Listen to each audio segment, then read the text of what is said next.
Sector 23లో ఉన్నాము. స్నానానికి వెళ్తున్నాం ఇప్పుడే. ఇంకా ఎంత మా గ్యాంగ్ కనిపిస్తుంది వెనకాల. ఇక్కడ హాయ్ చెప్తున్నారు మా మేడము. ఇంకా వెనకాల వస్తున్నారు. అవును, టైం 5 అవుతుంది ఇప్పుడు. మార్నింగ్ 5. వీళ్ళంతా మా వాళ్ళే, గ్యాంగ్ అంతా. వీళ్ళంతా నేనే ఇక నేనున్నాను అక్కడ. స్నానానికి వెళ్తున్నాము. మేము ప్రజెంట్ అరల్ ఘాట్లో ఉన్నాము.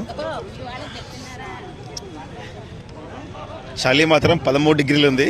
విపరీతంగా చలి పెడుతుంది.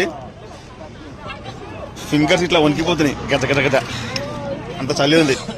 నేను ఇంకా ఇంత వేసుకున్నా, మఫ్లరు, చలికోటు. ఇక చూడు నా గిటార్ పెట్టుందో, సాక్స్లు, మన కథ అంతా వేరే ఉంది. ప్రజెంట్ అరల్ ఘాట్లో ట్రాఫిక్ ఎలా ఉందంటే, ఖైరతాబాద్ చౌరస్తా దగ్గర ట్రాఫిక్ ఎలా ఉంటుంది, ఖైరతాబాద్ చౌరస్తా అంతే ట్రాఫిక్ ఉంది. ఎక్కువ ట్రాఫిక్ లేదు. రావాలనుకున్న వాళ్ళు అరల్ ఘాట్కి రావచ్చు. ఇదే బెస్ట్. చాలా పీస్ఫుల్గా ఉంది, సైలెంట్గా ఉంది. ఇక్కడ ట్రాఫిక్ కూడా బోల్డ్ ట్రాఫిక్ ఉంది. ట్రాఫిక్ కాదు, పార్కింగ్. చాలా పార్కింగ్ ఉంది. పార్కింగ్ పెట్టుకోవచ్చు హాయిగా. ట్రాఫిక్ అయితే కొంచెమే ఉంది.